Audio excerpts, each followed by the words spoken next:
ബെന്നി ബെഹനാൻ തന്നെ ജയിക്കും. 50,000 മുകളിൽ പുരുഷത്തോട് മാഷ് ജയിച്ചിരിക്കും. വെറ്റ് വെക്കാം. ഞാൻ ഒരു ഗെയിമിൽ വെറ്റ് വെക്കാം തന്നെ. ഒരു കുപ്പി കള്ളിക്കും. ആരാ ജയിക്കുക? ബെന്നി ബെഹനാനാണ് എനിക്ക് തോന്നുന്നത്. മനസ്സിലായേ? ഇന്ത്യൻ രാഷ്ട്രീയത്തിൽ ഇന്ന് ഉത്തംഗ ഹിമാനാണ് കോൺഗ്രസ്. അടർന്നു പോകുന്നവർ വെള്ളമായി മാറി. 100% പ്രതീക്ഷ ഇടതുപക്ഷം ജയിക്കും.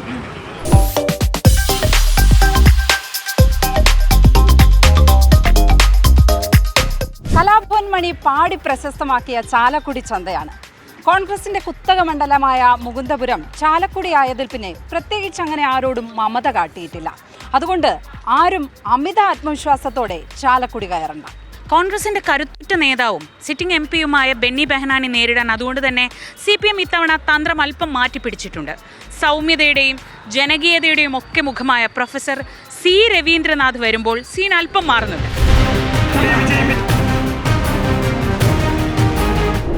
ഇവിടെ ബെന്നി ബെഹനാൻ ജയിക്കും. സംശയമില്ല. നല്ല ഭൂരിപക്ഷത്തോടെ മാഷ് ജയിക്കും. കോൺഗ്രസ് ജയിക്കുന്ന തോന്നണേ അല്ലേ? LDF ഒന്നും പറയാനില്ല. ഒരു വീട്ടിലും കയറി എന്ത് പറയാനാ, ആരുടെ അടുത്ത് എന്ത് സമാധാനം പറയാനാ? ആൾക്കാരുടെ ചോദ്യങ്ങൾക്ക് ഉത്തരമില്ല. പിന്നെ നമുക്ക് ധൈര്യമായിട്ട് ആരുടെ അടുത്തും പോയി പറയാം, ജയിക്കും. ഇവിടെ ഇപ്പോൾ നല്ല ടൈറ്റ് മത്സരമാണ് പൊതുവെ. മുമ്പത്തേലും കുറേ കൂടി വ്യത്യസ്തമായിട്ടുള്ള നിലപാടാണ് മൊത്തം ഇപ്പോൾ ചാലക്കുടി മണ്ഡലം കാണുന്നത്. അതിൽ 2020 നിലപാട് വലിയ നിലപാടാണ്. കാരണം കിഴക്കമ്പലം, കുന്നത്താട്, 3 പഞ്ചായത്തിൽ വ്യക്തമായിട്ടുള്ള വോട്ട് പിടിക്കരുത്. അങ്ങനെ പിടിച്ചിരുന്ന ആ വോട്ട് പോകുന്നത് കോൺഗ്രസിൻ്റെ വോട്ടാണ്. ഇവിടെ ബെന്നി ബെഹനാന് സാധ്യത. കോൺഗ്രസ്സുകാരായതുകൊണ്ടല്ല പറയുന്നത്. എന്താണെന്ന് വെച്ച് കഴിഞ്ഞാൽ ഇവിടെ CPM ഭരിച്ചുകൊണ്ടിരിക്കുന്ന സമയത്ത് യാതൊരു വക ബന്ധങ്ങളും ഇവിടെ നാട്ടിൽ നടന്നിട്ടില്ല. അതുകൊണ്ട് ഞങ്ങൾ ഇപ്പോഴും പറയുന്നു ബെന്നി ബെഹനാൻ തന്നെ ജയിക്കും. കോൺഗ്രസിനെ ജയിക്കുള്ളൂ. മാഷ് ജയിക്കണോ നമ്മുടെ ആഗ്രഹം. ഈ അവസരം കിട്ടുമ്പോൾ മാറുന്ന പാർട്ടിയല്ല ഞാൻ. അതാണ് യഥാർത്ഥ കോൺഗ്രസ്, ഇന്ത്യൻ നാഷണൽ കോൺഗ്രസ്. അതുകൊണ്ടൊരു കാര്യമില്ല. ജയിക്കുന്നുള്ളത് ഉറപ്പല്ല. ഇന്ത്യൻ നാഷണൽ കോൺഗ്രസിൻ്റെ ഇതിനെ കാണണം. ഇതിനെ കണ്ടാലേ അത് മതിയാവുള്ളൂ. അതൊക്കെ ഈ മനുഷ്യനൊക്കെ പണ്ട് കാലങ്ങളിൽ അറിയാം. എന്തിനാ വെറുതെ അത് നല്ലൊരു മനുഷ്യനാ.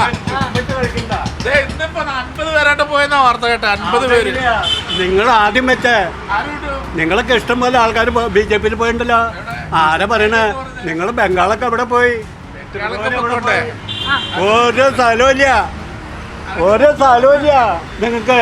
നിങ്ങൾ 0 പോയിന്റാ. ഈ കേരളത്തില് നിങ്ങളൊക്കെ 0 പോയിന്റാ. അങ്ങോട്ട് കളിക്കണ കളിയൊക്കെ നിങ്ങളാ. 19 പേരും നിങ്ങളൊന്ന് തീരുമാനിക്കണം. ഇത് കമ്മ്യൂണിസ്റ്റ് പാർട്ടിയാണ് തീരുമാനിക്കണേ. ഈ 30 സ്റ്റേറ്റിൽ ഇവര് തീരുമാനിക്കണേ. 19 MP പോയിട്ട് നമ്മുടെ കേരളത്തിൽ എന്ത് ചെയ്യും? നിങ്ങൾ ചെയ്യില്ല. നിങ്ങൾ ചെയ്യാൻ തന്നെയല്ലേ. ഒരു MP അവിടെ പോയിട്ട് ഞൊട്ടോ. കോൺഗ്രസിന് 20% ഇന്ത്യയിലുണ്ട്. ഇവിടുത്തെ കാര്യം ഇവിടുത്തെ കാര്യം എന്തൊട്ടാ? നിങ്ങൾ ഇവിടുത്തെ കാര്യം എന്ന് പറഞ്ഞത് തട്ടിപ്പും കൂടെ ജയിച്ചതല്ലേ. ഇവിടെ ഇപ്പൊ എന്ന് പറഞ്ഞാൽ നിക്കകളില്ലാത്ത സമയ പ്രളയം കഴിഞ്ഞു, കൊറോണ വന്നു, ഇതൊക്കെ അതിജീവിച്ചില്ലേ? ഈ കെറ്റ് കൊടുത്തതിന്റെ അത് എന്ത് കാര്യം? കിറ്റിന്റെ ഇനിയിപ്പോ കിറ്റിന്റെ ഒന്നും ഇല്ലല്ലോ. എന്നിട്ടാണ് 19 സീറ്റ് മേടിയ കിറ്റ് കൊടുത്തിട്ട്. എന്റെ അഭിപ്രായത്തിൽ 10 വരുന്നോ? വെറ്റ് വെക്കാം. ഞാൻ ഒരു ഗെയിമിൽ വെറ്റ് വെക്കാം തന്നെ. ഒരു കുപ്പി കള്ളിക്കും. അപ്പൊ അങ്ങേര് കള്ളു കുടിക്കൂലല്ലോ. അത് കാരണമുണ്ട്. അത് തരും. അല്ല, ഇനിയിപ്പോ തിരിച്ചാണെങ്കിൽ അങ്ങേർക്ക് കൊടുക്കണ്ടേ? ഞാൻ കൊടുക്കണോ? അത് കുടിക്കില്ല. എനിക്ക് തന്നെ വരും. അപ്പോഴും ലാഭം എനിക്ക് തന്നെയാ. ഗംഭീര ബുദ്ധി കേട്ടോ. രാഷ്ട്രീയത്തിൽ ഇറങ്ങുന്നതായിരിക്കും നല്ലത് ചേട്ടൻ. കോട്ടയപ്പോ ചാലക്കുടി ചന്തയ്ക്ക് പോകുമ്പോ ചന്ദനച്ചോപ്പുള്ള മീൻകാരി പെണ്ണിനെ കണ്ടേ ഞാൻ. ചെമ്പല്ലി കരിമീൻ ചെമ്മീന് പെണ്ണിന്റെ കൊട്ടേല് നെയ്യുള്ള പിടക്കണ മീനാണേ. പെണ്ണിന്റെ പഞ്ചര പുഞ്ചിരി കണ്ട കലാക്കിന്റെ കച്ചോടം. പെണ്ണിന്റെ പഞ്ചര പുഞ്ചിരി കണ്ട കലാക്കിന്റെ കച്ചോടം. അന്നത്തെ ചന്തല കച്ചോടം പെണ്ണിന്റെ കൊട്ടേലെ മീനായി. അന്നത്തെ ചന്തല കച്ചോടം പെണ്ണിന്റെ കൊട്ടേലെ മീനായി. ഇലക്ഷന്റെ ഒരു ട്രെൻഡ് ഒക്കെ എങ്ങനെയാ? നല്ല രീതിയിൽ നടക്കണം. നമുക്ക് നല്ലൊരു ഭരണം കിട്ടണം. അതാണ് ഞങ്ങളുടെ ആവശ്യം. ആര് ഭരിച്ചാലും കുഴപ്പമില്ല. ആരപ്പ ജയിക്കുക ഇവിടെ? ഇതിലിപ്പോ ആര് ജയിക്കും എന്ന് ചോദിച്ചു കഴിഞ്ഞാൽ നമുക്കിപ്പോ ഒരു വടംവലി ഇവിടെ നടക്കാൻ പോകണം. ശരിക്കും പറഞ്ഞു അതില് സ്ട്രോങ് ആയിട്ടാ പോരാട്ടം. അപ്പൊ ചേട്ടൻ വോട്ടിടാൻ പോകുമ്പോ ആർക്കായിരിക്കും ചെയ്യാ? ഒന്നും പറയാൻ പറ്റില്ല, അപ്പോൾ സാഹചര്യം പോലെ അതൊന്നും പറയാൻ പറ്റില്ല. ഈ ഇലക്ഷനിൽ ഇവിടെ ആരെ ജയിക്കുക? ആരെങ്കിലും ജയിച്ചോട്ടെ, ആര് വേണം ജയിച്ചോട്ടെ. നമ്മൾ പണിയെടുക്കണം, 24 മണിക്കൂർ പണിയെടുക്കണം, എന്നാലും ജയിക്കാൻ പറ്റുള്ളൂ. ആര് ജയിച്ചാലും ഇത്ര കാര്യമുള്ളൂ. ചേട്ടൻ എന്താ തോന്നണേ? എനിക്ക് തോന്നുന്നത് ഇപ്പോഴത്തെ കണ്ടീഷനിൽ ഇത് പുതിയ ഇപ്പോൾ ഭരിച്ചുകൊണ്ടിരിക്കുന്ന BJPക്ക് വരണം ഇവിടെ കിട്ടില്ല. മറ്റുള്ള 2 പാർട്ടികളിൽ ആരും കോൺഗ്രസ് വരുമോ CPM വരുമോ എന്ന് നമുക്ക് പറയാൻ പറ്റില്ല. ഇവിടെ ഇപ്പോൾ മാറിക്കൊണ്ടിരിക്കുന്ന സാഹചര്യങ്ങളാണ്. 2020 കൂടുതൽ വോട്ട് പിടിച്ചാൽ ബെനിമോഹൻ തോൽക്കും. അതായത് രവീന്ദ്ര മാഷ് ജയിക്കും, അല്ലെങ്കിൽ ബെനിമോഹൻ ജയിക്കും. കഴിഞ്ഞ പ്രാവശ്യം അങ്ങനെ ഒരു തരംഗുണ്ടായല്ലോ, രാഹുൽ പ്രധാനമന്ത്രി ആവും. അപ്പോൾ നമ്മുടെ കേരളത്തിലുള്ളവർ അങ്ങനെ ചിന്തിച്ചു, അതിൻ്റെ ഫലമായാണ് അത്ര ഭൂരിപക്ഷം കിട്ടിയത്. ഒന്നുമില്ല, നമ്മുടെ MP ഇവിടെ ഇല്ല, MP ഇല്ല ഇവിടെ 5 കൊല്ലമായിട്ട്. ഇപ്പൊ കണ്ടു, കഴിഞ്ഞ ആഴ്ച കണ്ടു. 50,000 മുകളിൽ ഭൂരിപക്ഷത്തോടെ മാഷ് ജയിച്ചിരിക്കും, ഞങ്ങൾക്ക് ഉറപ്പാണ്. അത് കോൺഗ്രസിന് വോട്ട് ചെയ്താൽ BJPക്കാണ് പോണേ. അപ്പൊ പിന്നെ അവർക്ക് ചെയ്താൽ എന്തിനാണ് കോൺഗ്രസ്സുകാർ വഹിക്കണേ? അതിൽ തന്നെ ഇടതുപക്ഷം ഒന്നും വഹിക്കണേ. ഇവരെങ്ങും പോവില്ല, കാശും പഠിക്കില്ല. ആരാ ജയിക്കുക? മോനെന്താ തോന്നണേ? ബെന്നി മെഹനാനാണ് എനിക്ക് തോന്നുന്നത്. ആണോ? എങ്ങനെ മനസ്സിലായേ? ഒരു രാഷ്ട്രീയ നിരീക്ഷണം അത്രേ ഉള്ളൂ. എമ്മാനുവൽ ജോഷി. ഇമ്മാനുവൽ ജോഷി. ആരാ ഇപ്പൊ ജയിക്കുക ഇവിടെ? ബെന്നി മെഹനാനായിരിക്കും. ആണോ? പ്രൊഫസർ തോക്കുന്നോ? ആയിരിക്കും. പ്രൊഫസർ ജയിക്കും. പ്രൊഫസർ ജയിക്കും. അത് ശരി, ഒരു വേറിട്ട ശബ്ദം വന്നോ? ഓക്കെ, പ്രൊഫസർ ജയിക്കോ? അതെങ്ങനെ മനസ്സിലായി? അതെങ്ങനെ മനസ്സിലായി പ്രൊഫസർ ജയിക്കുന്നത്? നിരീക്ഷണം നടത്തി. നല്ല നിരീക്ഷണം, മികച്ച നിരീക്ഷണം. ഓക്കെ മക്കളെ, താങ്ക്സ്. ഹൃദയത്തിൽ ആയിരങ്ങളുടെ നിസ്വാർത്ഥതയുടെ പുഞ്ചിരിയുമായി നമ്മളിൽ ഒരുവനായ നമ്മുടെ പ്രിയപ്പെട്ടവനായ ഈ നാടിനെ സ്നേഹിക്കുന്ന നമ്മുടെ ആശങ്കകളുടെ, നമ്മുടെ ആകുലതകളുടെ കാരണമായ കേന്ദ്ര സംസ്ഥാന സർക്കാരുകൾക്ക് മറുപടി നൽകിക്കൊണ്ട് 26-ാം തീയതി കാത്തുനിന്ന് നാം രേഖപ്പെടുത്തുന്ന നമ്മുടെ മനസാക്ഷിയുടെ അംഗീകാരം, അതിൽ നിന്നുള്ള വലിയ ഭൂരിപക്ഷം ബെന്നിച്ചേട്ടനും കൈപ്പത്തി ചിഹ്നത്തിനും നൽകിക്കൊണ്ട് ജനാധിപത്യ മതേതര വിശ്വാസങ്ങളെ ചേർത്ത് പിടിക്കാൻ പരിയാരം പഞ്ചായത്തിലെ ചാലക്കുടി നിവാസികൾക്ക് സാധിക്കട്ടെ എന്ന് മാത്രം ആഗ്രഹിച്ചുകൊണ്ട് നമ്മുടെ സ്ഥാനാർത്ഥി നമ്മളെ ഓരോരുത്തരെയും അഭിവാദ്യം ചെയ്ത് സംസാരിക്കുന്നു. പെൻഷൻ കൊടുക്കാത്ത, ക്ഷേമ പെൻഷൻ കൊടുക്കാത്ത, എല്ലാത്തിനും നിലവർത്തിപ്പിച്ച് വെള്ളക്കരം കൂട്ടി, പെട്രോളിന്റെ വില കൂട്ടി, വീട്ടുകരം കൂട്ടി, ഇലക്ട്രിസിറ്റി ചാർജ് കൂട്ടി, ഇവിടെ തെരഞ്ഞെടുപ്പ് സമയത്ത് പോലും ബോംബുണ്ടാക്കി പരീക്ഷണം നടത്തി കേരളത്തിന്റെ ക്രമസമാധാനത്തെ തകർത്താൻ ശ്രമിക്കുന്ന ശക്തികളെ തിരിച്ചറിയാനുള്ള വിവേകം ഈ തെരഞ്ഞെടുപ്പിൽ പരിഹാരങ്ങൾക്കുണ്ടെന്ന് എനിക്കറിയാം. സമസ്ത മേഖലയിലും ഇടപാടുകൾ നടത്തിക്കൊണ്ട് ഈ MP ഈ രാജ്യത്തിന്, ഈ സംസ്ഥാനത്തിന്, നമ്മുടെ നിയോജക മണ്ഡലത്തിന് കഴിഞ്ഞ കാലങ്ങളിൽ നടത്തിയ പ്രവർത്തനങ്ങൾ മാതൃകാപരമായി ഏറ്റെടുത്തുകൊണ്ട് ഇനിയും ബെന്നി ബെഹനാനെ ചാലക്കുടിയിൽ വിജയിപ്പിക്കണമെന്ന് മാത്രം ആവശ്യപ്പെട്ടുകൊണ്ട് ഞാൻ നിർത്തട്ടെ. വളരെ സജീവമായി പോകുന്നു, നല്ല ആത്മവിശ്വാസത്തോടെ മുന്നോട്ട് പോകുന്നു.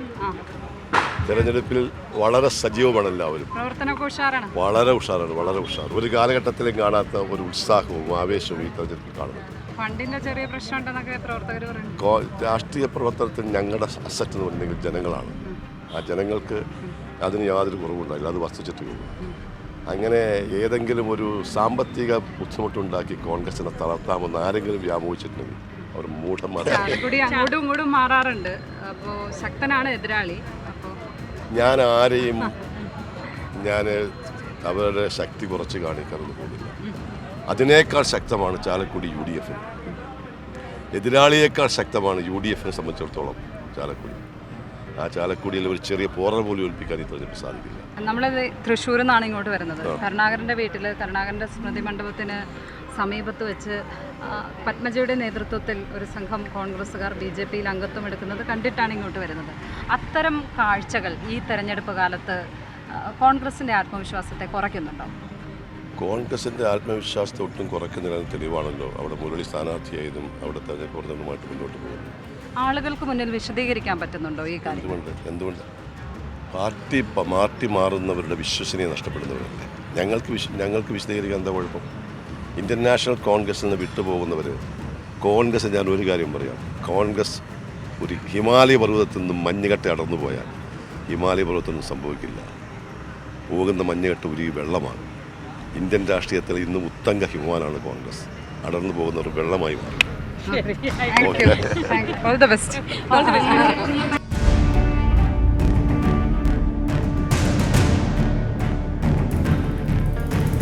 വിജയിപ്പിച്ച് പാർലമെന്റിൽ എത്തിച്ച് മതേതരത്വത്തിൻ്റെയും ഫെഡറലിസത്തിൻ്റെയും ശബ്ദമുയർത്തുവാനുള്ള അവസരമുണ്ടാക്കുക എന്നുള്ളതാണ് ഞങ്ങൾക്ക് അഭ്യർത്ഥിക്കാനുള്ളത്.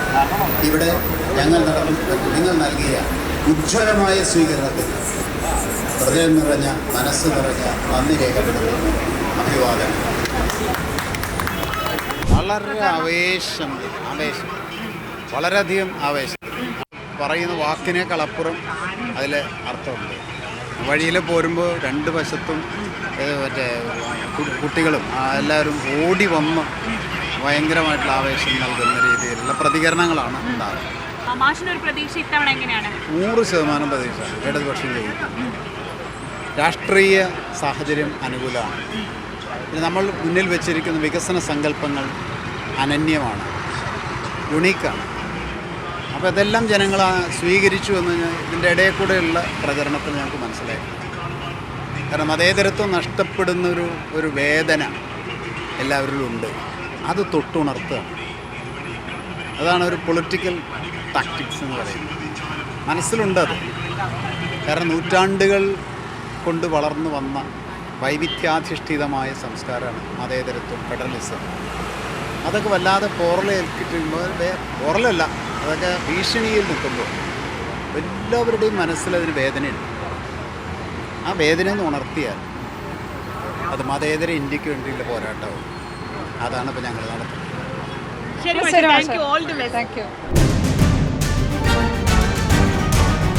കഴിഞ്ഞ 10 വർഷത്തെ മോദി ഗവൺമെൻറ്റിൻ്റെ വാഗ്ദാനങ്ങളെല്ലാം പാലിച്ചതിൻ്റെ ഒരു അഭിമാനത്തോടു കൂടിയിട്ടാണ് ഞങ്ങൾ ജനങ്ങളിലേക്ക് പോകുന്നത്. ഞങ്ങൾ ഓരോ വീട്ടിലേക്ക് ചെല്ലുമ്പോഴും വോട്ട് ചോദിക്കുന്നതിന് മുൻപ് മോദി ഗവൺമെൻറ്റിൽ നിന്ന് അവർക്ക് ലഭിച്ചിട്ടുള്ള ആനുകൂല്യങ്ങൾ എന്താണെന്ന് ബോധ്യപ്പെടുത്തിയ ശേഷമാണ് ഞങ്ങൾ വോട്ട് ചോദിക്കുന്നത്. അതുകൊണ്ട് തന്നെ ഞങ്ങൾ ഓരോ വീട്ടിലേക്കും കയറി ഇറങ്ങുമ്പോൾ ഞങ്ങൾക്ക് വലിയ പ്രതീക്ഷയുണ്ട്. ഞങ്ങൾ നല്ല രീതിയിൽ വോട്ട് പിടിക്കുമെന്നും അത് നല്ലൊരു വിജയത്തിലേക്ക് എത്തിക്കാൻ പറ്റുമെന്നുമുള്ള ശുഭാപ്തി വിശ്വാസത്തിലാണ് ഞങ്ങൾ തെരഞ്ഞെടുപ്പ് പ്രചാരണം നടത്തുന്നത്. ജയിക്കുന്ന തന്നെയാണ് നമ്മുടെ പ്രതീക്ഷ. എന്ന് പറഞ്ഞു കഴിഞ്ഞാൽ 10 ലക്ഷം വോട്ടാണല്ലോ ഉള്ളത്. അപ്പോൾ ത്രികോണ മത്സരം വന്നു കഴിഞ്ഞാൽ നമ്മുടെ ഒരു കോമ്പറ്റേറ്റീവ് ഫിഗർ തന്നെയാണ് 3 lakhs പ്ലസ്. നമുക്കിവിടെ ഓൺലൈൻ മെമ്പർഷിപ്പ് തന്നെ 3,25,000 നമുക്ക് ഓൺലൈൻ മെമ്പർഷിപ്പ് ഉണ്ട്. കുന്നത്തനാട് നമുക്ക് കുറച്ച് കൂടുതൽ കിട്ടും. കയ്പമംഗലവും കൊടുങ്ങല്ലൂരും കുറച്ച് കുറവായിരിക്കും. പിന്നെ ആലുവ, പെരുമ്പാവൂർ, അങ്കമാലിയൊക്കെ പെരുമ്പാവൂർ കുറച്ചും കൂടി ശക്തിയായിട്ടുള്ള സ്ഥലങ്ങളാണ്. ചാലക്കുടി അത്യാവശ്യം നല്ല രീതിയിൽ കാഴ്ചവെക്കാൻ പറ്റുന്ന ഒരു മേഖലയാണ്.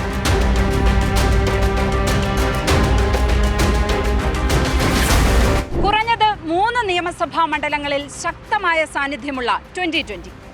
കഴിഞ്ഞ തെരഞ്ഞെടുപ്പിൽ 1.25 ലക്ഷത്തോളം വോട്ട് പിടിച്ച BJP ഇത്തവണ അവർ NDAക്ക് വേണ്ടി BDJ സ്ഥാനാർത്ഥിയാണ് നിർത്തിയിട്ടുള്ളത്. ഇവർ പിടിക്കുന്ന വോട്ടുകളാകും ചാലക്കുടിയുടെ MP തീരുമാനിക്കുക. അപ്പോൾ ചാലക്കുടി കഴിഞ്ഞു, അപ്പോൾ ഇനി പോവാം കൊച്ചിക്ക്.